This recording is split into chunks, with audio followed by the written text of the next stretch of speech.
সবকিছু ঠিকঠাক থাকলে বিএনপি চেয়ারপারসন ও বাংলাদেশের ৩বারের সাবেক প্রধানমন্ত্রী বেগম খালেদা জিয়া চিকিৎসা শেষে দেশে ফিরছেন আগামী ১৯ এপ্রিল শনিবার। তিনি ১৮ এপ্রিল শুক্রবার লন্ডন থেকে দেশের উদ্দেশ্যে রওনা হবেন বলে জানা গেছে। চিকিৎসার জন্য তিনি গত ৭ জানুয়ারি রাতে ঢাকা ছাড়েন।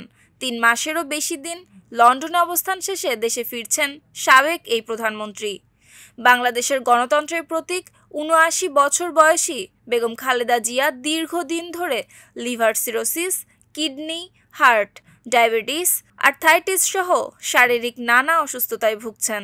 ২০১৮ সালে কথিত দুর্নীতির মামলায় সাজা দিয়ে তাকে কারাবন্দী করা হয়েছিল।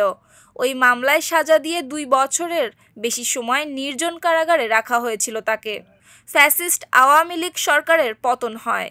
ক্ষমতা ছেড়ে পালিয়ে যান তখনকার প্রধানমন্ত্রী আওয়ামী লীগ সভাপতি শেখ হাসিনা। আওয়ামী লীগ সরকারের পতনের পর রাষ্ট্রপতির আদেশে পরদিন ৬ আগস্ট খালেদা জিয়াকে পুরোপুরি মুক্তি দেওয়া হয়।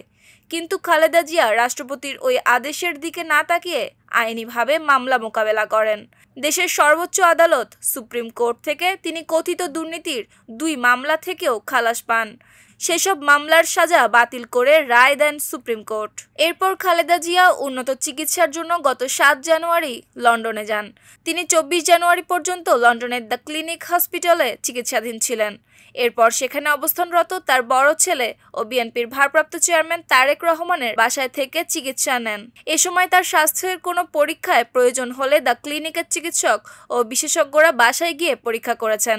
এ সময় পারিবারিক আবহে নিবিড় চিকিৎসায় তার শারীরিক অবস্থার উন্নতি হওয়ায় দেশে ফেরার সিদ্ধান্ত নেওয়া হয়েছে বলে জানা গেছে। জিয়া পরিবারকে বাংলাদেশের রাজনীতি থেকে নির্বাসনে পাঠানোর ষড়যন্ত্র চলমান থাকায় খালেদা জিয়া লন্ডন থেকে ফেরা নিয়ে প্রশ্ন ওঠে। তিনি আদৌ ফিরবেন কিনা কিংবা ফিরতে পারবেন কিনা তা নিয়েই প্রশ্ন। তবে আগামী সপ্তাহেই সেই প্রশ্ন ও উদ্বেগের পরিসমাপ্তি ঘটতে যাচ্ছে। আগামী সপ্তাহেই দেশে ফিরছেন বেগম খালেদা জিয়া। নিউজ ডেস্ক, সুপ্তি রায়, ভোরের আকাশ।